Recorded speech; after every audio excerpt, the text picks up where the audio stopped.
அஸ்ஸலாமு அலைக்கும் உறவுகளே. இன்றைக்கி காலையில் ரொட்டீன் இப்படி தான் ஸ்டார்ட் ஆச்சு. மின்னுக்குட்டிக்கு முட்டை வேக வச்சுட்டு என்னுடைய வேலைகளை தொடங்க ஆரம்பித்தேன். காலையில் பிரேக்ஃபாஸ்ட்டுக்கு பழைய சாதம், நேற்று சாதம் மீந்துருச்சு. அதனால் அதில் தண்ணி ஊற்றி தயிர் ஊற்றி கரைச்சி குடிக்க போகிறோம்.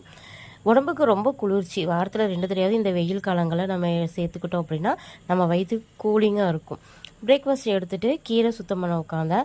நான் சுத்தம் பண்ண உட்காந்ததும் இந்த குட்டி மேடம் என் மடியில் உட்காந்துட்டாங்க. கொஞ்சம் நேரம் அவங்க கூட விளையாண்டுட்டு அப்படியே கீரை சுத்தம் பண்ணியாச்சு. இன்றைக்கி கீரை கடைஞ்சி களி தான் செய்ய போகிறேன். நம்ம ஒரு சொதப்பல் செஞ்சால் அது எப்படி சரி செய்யணும் அப்படிங்கிறது நமக்கு தெரியணும். நான் சொதப்பினது இந்த களி விஷயம் 2-3 தடவை எனக்கு சொதப்பி இருக்குது. ஒன்று தண்ணி ஜாஸ்தியாகி கெட்டியே ஆகாது.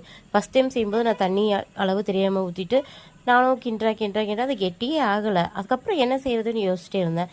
புளிச்ச தயிர் ஊற்றி நல்லா ஆறினதுக்கப்புறமா அது கூட புளிச்ச தயிர் ஊற்றி வெங்காயம்லாம் கட் பண்ணி போட்டு கூழ் மாதிரி எடுத்துக்கிட்டேன். நமக்கு டக்குன்னு ஒரு சொதப்பிட்டோம் அப்படின்னா அதை எப்படி சரி செய்யணும் அப்படிங்கிறத நம்ம தெரிஞ்சு வச்சுக்கணும். 2-3 தடவை சொதப்புனா 3வது தடவை கரெக்டாக வந்துடும்.